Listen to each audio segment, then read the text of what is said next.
अस्सलाम वालेकुम जी, कैसे हैं आप सब? मैं ठीक, शुक्र अल्हम्दुलिल्लाह। दुआ करती हूँ आप भी माशाल्लाह ठीक ठाक रहें, खुश रहें।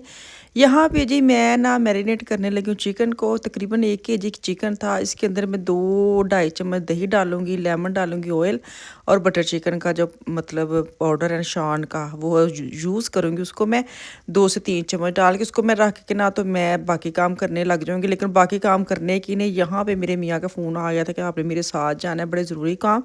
कोई पता नहीं ज़रूरी काम किए, लेकिन यहाँ पे मैंने ना काफ़ी काम छोड़े थे। मैंने कहा ये चिकन करके ना तो मैं बाकी घर की जो मेरी रहते हैं, आपको पता है सुबह उठ के ने स्टार्ट करना होता है। जब रात को सोते उस वक्त लगता सारे काम अज खत्म है। लेकिन जो ਤੁਹਾਡੀ सुबह होंगी बच्चे स्कूल चले जाते हैं, फिर उस तो बाद ਤੁਹਾਨੂੰ लगता है काम तो सारे उत्थे दे उत्थे ही ने। फिर अलिफ तो लैके ये तक स्टार्ट करना है तो ये तक ख़त्म करना है। तो ये रेगुलर रूटीन है, लेकिन फिर भी कभी कभी ना इस रूटीन से ना डंडी मार लेनी चाहिए। जैसे आज मैंने मारनी नहीं थी डंडी, लेकिन मेरे मियाँ ने कहा नहीं जाना है, तो यहाँ पे इसको ढक्कन लगा के मैं इनके साथ जा रही हूँ। गुस्से ना मैं इसलिए वेखन दे ही आ नहीं जनाब मेरी गल सुनो। हाँ नाजरीन मैं तेन गल दसा एक पहले तो मेरे वालों अस्सलाम वालेकुम तुम अस्सलाम वालेकुम। अस्सलाम वालेकुम। हाँ जी हाँ करो गल ਇਹ ਕਰਨ ਦਿਆ ਕਿ ਮੈਂ ਇਹਨੂੰ ਕਿਹਾ ਸੀ ਕਿ ਅੱਜ ਕੱਲ ਨਾ ਮਤਲਬ ਮੇਰੇ ਉੱਤੇ ਕੰਮ ਦਾ ਇੰਨਾ ਬਰਡਨ ਪਿਆ ਵੇ ਕਿ ਮੈਂ ਸਵੇਰ ਨਿਕਲਣਾ ਵਾ ਔਰ ਦੁਪਹਿਰ ਨੂੰ ਵੀ ਰੋਟੀ ਖਾਣ ਆ ਕੇ ਤੇ ਫਿਰ ਅਸੀਂ ਸ਼ਾਮ ਨੂੰ ਚਲਾ ਜਾ।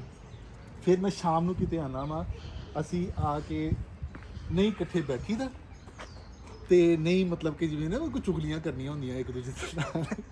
ਤੇ ਮੈਂ ਇਹਨੂੰ ਕਹਿੰਦਾ ਮੈਂ ਕਿ ਚੱਲ ਮੇਰੀ ਇੱਕ ਸਵਾਰੀ ਹੈ ਤੇ ਮੈਂ ਤੁਹਾਨੂੰ ਦੱਸਣਾ ਹੁੰਦਾ ਨਾ ਬੱਚੇ ਨੂੰ ਮੈਂ ਲੈ ਕੇ ਜਾਣਾ ਹੁੰਦਾ ਇੱਥੋਂ ਸਕੂਲ ਤੋਂ ਚੁੱਕ ਕੇ ਉਹਨੂੰ ਘਰ ਲਾਣਾ ਤਕਰੀਬਨ 30-35 ਕਿਲੋਮੀਟਰ ਦਾ ਸਫ਼ਰ ਹੈ। ਤੇ ਮੈਂ ਇਹਨੂੰ ਕਿਹਾ ਸੀ ਮੇਰੇ ਚੱਲ ਆ ਜਾ, ਕੋਈ ਅੱਧਾ ਘੰਟਾ ਜਾਂਦੇ ਇਕੱਠੇ ਬੈਠੇ ਰਵਾਂਗੇ, ਅੱਧਾ ਘੰਟਾ ਵਾਪਸੀ ਇਕੱਠੇ ਬੈਠੇ ਰਵਾਂਗੇ। ਤੇ ਇਹ ਮੂੰਹ ਬਣਾ ਕੇ ਮੇਰੇ ਨਾਲ ਤੁਰੀ ਜਾਂਦੀ। ਨਹੀਂ ਮੂੰਹ ਨਹੀਂ ਮੈਨੇ ਕੰਮ ਆਪਣੇ ਫਿਰ ਛੱਡ ਕੇ ਆਣੇ ਪੈਂਦੇ। ਫਿਰ ਮੈਂ ਚੁੱਪ, ਮੈਂ ਇੱਕ ਵਾਰੀ ਕਿਹਾ ਮੈਂ ਕਿ ਨਹੀਂ ਕੰਮ ਬੜੇ, ਫਿਰ ਮੈਂ ਚੁੱਪ ਕਰਕੇ ਟੁਰ ਪਈ ਅੱਛੀ ਬੀਵੀ ਬਣ ਕੇ। ਹਾਂਜੀ ਤੁਸੀਂ ਮੇਰੇ ਤੇ ਨਾ ਸਾਰੇ ਪਾਇਆ ਕਰੋ, ਮੈਂ ਬੜੀ ਵੱਡੀ ਕੁਰਬਾਨੀ ਦੇ ਕੇ ਆਈ। ਦੁਪਹਿਰ ਦੇ ਟਾਈਮ ਤੁਹਾਨੂੰ ਪਤਾ ਕਿੰਨੇ ਕੰਮ ਹੁੰਦੇ ਨੇ। ਚਲੋ ਮੈਂ ਪਿੱਛੇ ਬਹਿ ਜਾਂਦੀ ਹਾਂ। ਚਲੋ ਜੀ ਬੱਚੇ ਨੂੰ ਸਿਲਾ ਦੀ ਤਾਂ ਬਾਰਿਸ਼ ਸ਼ੁਰੂ ਹੋ ਗਈ। ਜਨਾਬ ਮੈਨੂੰ ਪਤਾ ਕੀ ਹੈ, ਇਹ ਜਿਹੜਾ ਪਤਾ ਨਹੀਂ ਨਾਰਮਲ ਤੇ ਤੁਸੀਂ ਵੀਡੀਓ ਨਹੀਂ ਬਣਾ ਸਕਦੇ।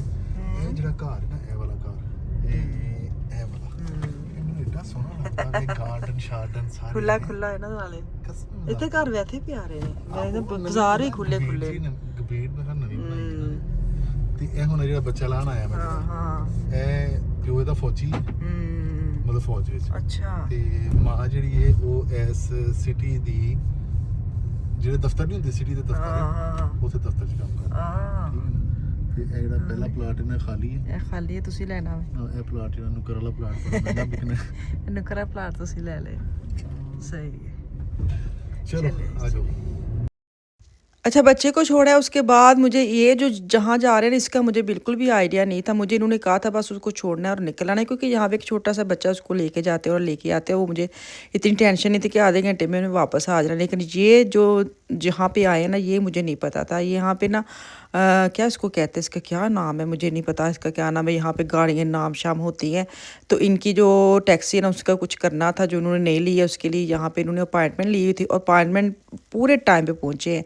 यहाँ पे उन्होंने जो ईमेल ऑनलाइन ही टर्मीन लेते हैं, उसके ऊपर एक नंबर आता है, उसको यहाँ स्कैन करना होता है, ये नंबर दे के तो वेट करना होता है। फिर आपका वो स्क्रीन पे नाम आ जाएगा, टाइम आ जाएगा कि आप अंदर आ जाए। तो यहाँ पे ये काम ख़त्म हुआ है, काम भी ख़त्म होना है।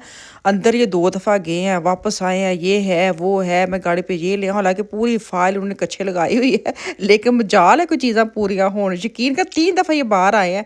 कुछ मुझे चीज़ें पकड़ा के गए थे, कुछ वो गाड़ी में रह गई थी। और इतना बड़ा इन्होंने वो बैग बना के अपने लगाया था जैसे भैया बंदा बड़ा पाबंद है। तो लेकिन 3 बारी बाहर आ गए। तो खैर अभी मैं घर वापस आई हूँ, फटाफट मैंने कहा चलो मैं बना लूँ खाना। मैंने ऑयल लिया, साथ ब्राउन प्याज ऐड किया, और जो जिसमें मैंने लगाया था ना उसको लगा के चिकन को गई थी उसी को मैंने ना चूल्हे पे चढ़ा दिया। मैं कि एक टाइम ते ना दोवें काम हो जाएंगे। बेहतर यही सी कि एक पासे वो जो ना हल्का हल्का मैं अग ते रख दिता ताकि वो जो ना एक तो ड्राई हो जाए, उपर वो जो चिकन ना तकरीबन बन ही जाए जिन्नी देर मसाला रेडी होंगे। मैं नाल जो तुम ब्राउन प्याज पाते हो थोड़ा पानी ऐड करते रहो, तो ब्राउन प्याज जो ना वो नीचे लगने शुरू हो जाते। तो यहाँ पे भी चम्मच हिलाते जा रही हूँ ताकि, क्योंकि ये जो मेटल है ना ये इसका बड़ा एहतियात करनी पड़ती है।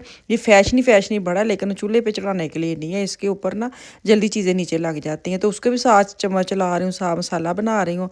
यहाँ पे मैंने लहसुन पाउडर डाला है, क्योंकि जब मैं मैरिनेट करने लगी तो उस वक्त मैंने नहीं डाला था, क्योंकि मैंने मसाले बनाने में मुझे डालना था। फिर बहुत ज़्यादा हो जाता है। तो मैंने वो डाला, अदरक मेरे पास था नहीं, जो चीज़ नहीं है कोई मसले वाली गल नहीं है, नहीं कि तुसी खाना खाना ਤੁਹਾਡੇ ਮੂੰਹ 'ਚ ਖਾਣਾ ਜਾਣਾ ਨਹੀਂ ਕਿ ਤੁਸੀਂ अदरक नहीं पाया, बस ਤੁਹਾਨੂੰ ना एक तजर्बा होना चाहिए खाना बनाने का। तो यहाँ पे मैं घर के मसाले ऐड करने लगी हूँ। नमक मैंने ऐड किया क्योंकि उसमें मैंने नमक ऐड चिकन में नहीं किया था, मैं भूल गई थी। अब हल्दी डालूंगी, नमक जाएगा, थोड़ी सी लाल मिर्च और काली मिर्च भी मैंने ऐड की। काली मिर्च या वाइट पेपर है, वाइट पेपर और काली मिर्च थोड़ी थोड़ी मैंने ऐड की थी। बस इसको मसाला भून भान के फिर उसके अंदर मैं डालूंगी टमाटो पेस्ट। अगर ਤੁਹਾਡੇ ਕੋਲ ਟਮਾਟੋ ਪੇਸਟ ਨਹੀਂ ਹੈ, ਤੁਸੀਂ ਟਮਾਟਰ ਵੀ ਉਹਨੂੰ ਬਰੀਕ ਬਰੀਕ ਕੱਟ ਕੇ ਤੇ ਤੁਸੀਂ ਉਹਨੂੰ ਐਡ ਕਰ ਸਕਦੇ, ਲੇਕਿਨ ਮੇਰੇ ਕੋਲ ਟਮਾਟੋ ਪੇਸਟ ਹੀ ਉਹ ਮੈਂ ਐਡ ਕਰਾਂਗੀ। ਔਰ ਨਾਲ ਪਾਣੀ, ਜਦੋਂ मसाला भुनना थोड़ा थोड़ा पानी ऐड करते जाना है ताकि मसाला जो ना वो अच्छी तरह एक तो भुन जाता है और एक जलता नहीं है ना। तो साथ साथ अपना मैंने चिकन भी देखते रहना है, वही चम्मच के साथ मैं उधर लगा रही हूँ। है तुसी वेख लो किन्ने ਅਸੀਂ दिमाग चलाने ते किन्ने ਤੁਹਾਡੇ हथ चलते हैं। तो खैर घर से निकलने का ना यही होता है कि आपके जो काम है ना वो रह जाते हैं। तो उसी वजह से मेरा जो वीडियो का भी रह गया, मेरी ये काम था खाना बनाना वो भी रह गया। बच्चे स्कूल से आ गए थे, उनका मैं बना के गई थी, उनको मैंने मैसेज कर दिया था क्योंकि बाजी घर ही थी। बाजी मतलब कि मेरी बड़ी बेटी, तो वो हैंडल कर लेती, फिर मुझे कोई टेंशन नहीं होती। यहाँ पे मैंने टमाटो पेस्ट ऐड किया और उसको भूनने के लिए मैंने रख दिया, क्योंकि जो तुसी टमाटो पेस्ट पा दो ना फिर तो ਤੁਹਾਡੇ कपड़े अज मैं नवा सूट कट के पाया सी तो मैंने ऐसे मेरा ख़राब ही ना हो जाए, उसके ऊपर छिट्टे इतने उड़ते हैं। तो मैंने कहा मेरा ना अज सूट जो मैं कढ़ ही लिया, एडा वड्डा दिल कढ़ के पा ही लिया ना, तो मेरे तुसी ख़राब ना कर दो। तो खैर अब मैंने जो मसाला बनाया था उसको मैंने हल्की आंच पे रख दिया और साथ चिकन का थोड़ा सा मैंने ना अब आग जो है वो तेज़ की है ताकि पानी खुश्क हो और चिकन है वो बड़ी अच्छी तरह भुन गया था ना।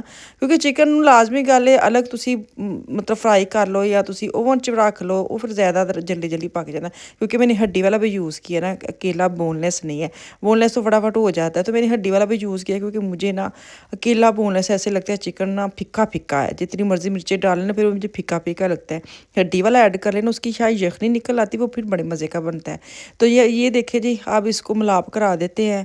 इनका जो भी अलग अलग चल रहा था लड़ाई झगड़ा वो अब इनकी सुलह करा दी। अब इनको बस अंदर रखना है और इनके ऊपर थोड़ा सा ढक्कन लगाऊंगी ताकि थोड़ा सा ऑयल वगैरह इसके अंदर रच मिच जाए और बाद में इसके ऊपर मसाले वगैरह डालूंगी और मेरा बटर चिकन बन जाएगा। ये जो आज हंडी बन रही है ना, ये मेरे फ़ान की पसंद की है, वो मुझे सुबह बोल के गया था कि आज बटर चिकन मामा बना देना। मुझे बड़ा अच्छा लगता है, बच्चे अगर अपनी पसंद का खाना दे दें, एक तो आपकी टेंशन खत्म हो, क्योंकि साड़ी सोच दिन चाढ़दा तां की पकाना, रात ਨੂੰ लम्मा पाइए तो अगले दिन की पकाना है। साड़ी ना इत्थे का सोच मतलब टेंशन ज़्यादा यही रहती, 90% साड़ी मावा की टेंशन ही है पकाना की है। तो बच्चा अगर आपका बता दे तो फिर तो क्या ही बात है, बस उसकी मर्ज़ी का खाना बनना है, बल्कि सारे खा लेंगे। साथ में नान मंगवाऊंगी। इसके अंदर मैंने अब गरम मसाला डालना है, सूखी मेथी अगर आपके पास है तो डाल ले, मैंने नहीं डाला। मैं साथ डालूंगी बटर और साथ डालूंगी शलाकसाने मतलब कि क्रीम और ऊपर ढेर सारा धनिया।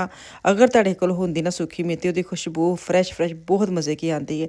तो खैर इतने बस मैं थोड़ा जहा शलाकसाने ऐड करके, थोड़ा जहा नहीं मतलब हाफ गिलास मैंने डाल ही दिया था करते कराते, क्योंकि अफान साहब पता एक्स्ट्रा क्या बोल के गया था, क्रीमी मामा बनाना। तो यहाँ पे मैंने सिल्वर स्टील की कढ़ाई निकाल ली है। मैं इस तरह की 2 कढ़ाई लेके आई थी जब मैं पाकिस्तान गई थी ना, तो मैंने कहा चलो इसके अंदर डालती हूँ ज़रा इंडियन स्टाइल में आ जाए, क्योंकि इंडियन लोग बटर चिकन शो से खाते हैं ना, तो मुझे लगता है ये ज़्यादातर उन्हीं की डिश है। तो यहाँ पे मैं अब बस जाऊँगी, इजाज़त मंगांगी ਤੁਹਾਡੇ ਕੋਲ। कैसी लगी वीडियो ज़रूर देखियो, कल आऊँगी। अल्लाह हाफिज़।